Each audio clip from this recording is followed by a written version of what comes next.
Anthony Edwards continues to take his game to another level. Season after season, you see the improvements in his game, but just in his 4th year in the league, he is looking like an all-NBA caliber player. He has the on-court mannerisms of a complete scorer and has been drawing parallels to Michael Jordan, not only because of their slight similarity in looks, but for the athletic prowess that Ant continues to display. The self-alley-oop off the backboard against the Grizzlies is just one of his many jaw-dropping moments he's displayed in his short career so far. The biggest difference between this season and any other for Ant and the Timberwolves is the fact that they are winning a lot. Last season, the Timberwolves were the 8th seed in the West with 42 wins, securing a play-in spot, having to play the Lakers and the Thunder in order to get a playoff spot, which they did. This year, they are currently the #1 team in the stacked Western Conference and have the best defensive rating of any team in the league. If they can continue this form throughout the season, they are primed to have a deep playoff run.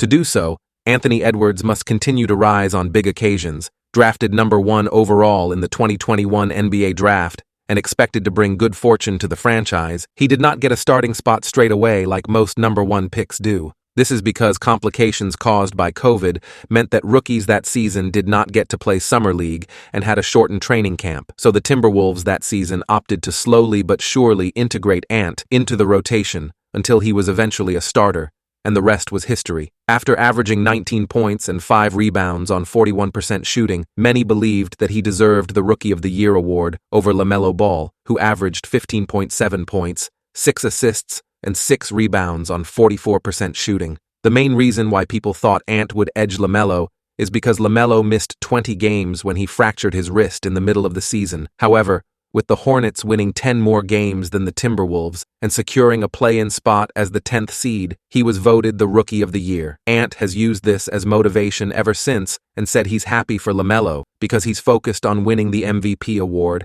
and by the way he's playing, he's well on his way. Ant has shown signs of being a great scorer ever since his high school career playing for Holy Spirit Prep. It elevated in college after he committed to play for Georgia. In his season debut, he scored 24 points, which was the most points by a Georgia freshman debutante since Hall of Famer Dominique Wilkins in 1979. But it was the game against Michigan State where many people believed that Ant secured his place as the #1 pick in the draft. In this game, he scored 37 points, but 33 came in the second half after an absolute masterclass in scoring. Every year since he's been in the league, his scoring has improved dramatically. Averaging 19 points in his rookie season, he averaged 21 points in his second year, 25 points in his third year, and this season, he is currently a top 15 scorer in the league, averaging 26 points a game on 46% shooting. It wouldn't be surprising if we see him win a scoring title sometime in his career. The most promising aspect about his scoring for the Timberwolves is the fact that his game elevates during the playoffs. Ant with the Timberwolves has made the playoffs twice now and are bound to make the playoffs again this season. In these games, he's taken his scoring to another level. In his playoff debut against the Memphis Grizzlies, Ant scored 36 points in the win and averaged 25 points that series, shooting 40% from 3, which is an elite clip. His second year in the playoffs, despite losing to the eventual champions Denver Nuggets, saw Ant averaging 32 points, which put him in the upper echelon of scorers in playoff history over the span of a series. This included a 41-point effort in Game 2. This is a sign of being an elite player that is seen with other players that are considered the top of the NBA. Luka Doncic, for example, averages 32.5 points, 9.3 rebounds, and 7.9 assists in the playoffs, which puts him #2 all-time in playoff averages for points behind only Michael Jordan. This shows the ability to rise to the occasion, which not a lot of players do. We've seen players have great regular seasons and fold in the postseason, but Ant doesn't seem to be one of those players. Ant has also grown in terms of leadership since he's been in the league, as well as being seen as one of the league's funniest players, having classic interview after classic interview. But as a young player, he has also made some mistakes, like recording a posting himself saying some slurs, or when Karl Anthony Towns called him out for his poor diet. But nevertheless, he has been a great teammate, always looking to empower the players around him and holding not only himself, but his teammates accountable when they are not upholding a high enough standard of play. The Timberwolves desperately needed this leadership because Karl Anthony Towns and Rudy Gobert are seen as soft to a lot of the NBA, and although they are one of the biggest front courts in the entire association,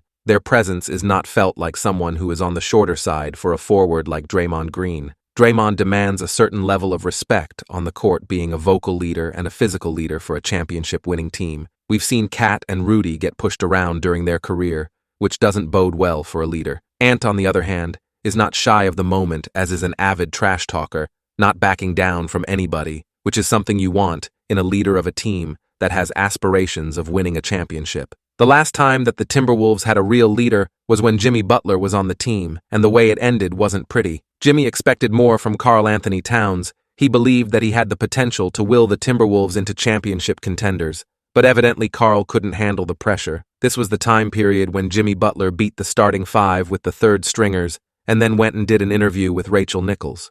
Many people have made the comparison between Anthony Edwards and Michael Jordan, and although there are similarities in the way they look, including hoop earrings, long arms, and armband, when you actually look at the way that they both play basketball, the comparisons may be warranted. Firstly, the athleticism is similar. Michael Jordan would be considered an athletic maverick in today's NBA, so thinking of the ways he used his athleticism back in the 80s and 90s, it was inevitable that he was going to be the face of the league. Jordan was able to build a whole billionaire brand off the Jumpman logo, which was a display of his athleticism, the poster dunks, and the way he could contour his body for layups was otherworldly, and he displayed this from a young age. Similarly, Ant is one of the most dynamic athletes of today's age, and he's proven this from his rookie year, when he had one of the greatest in-game dunks of all time against the Raptors. He caught another wild poster against the Miami Heat, but it got called as a charge. Elite athleticism isn't something that you can just get. People have an athletic floor that comes from genetics, that you are gifted with, and you can develop from there.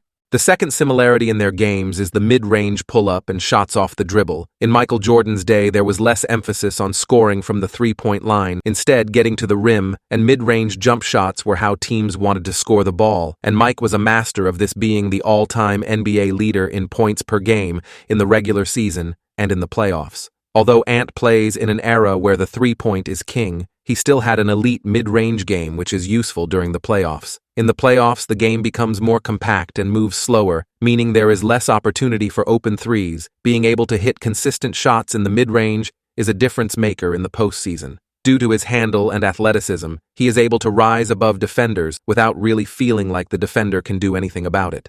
The last similarity is the clutch factor. Michael Jordan has made many iconic shots when his team has needed him most, with the most famous being the shot which won him his sixth championship in 1998 against the Utah Jazz. Although Ant doesn't have anywhere near as many clutch moments, he is slowly but surely building a catalog and already has clutch playoff moments. If Ant can continue on this path, the sky's the limit for him.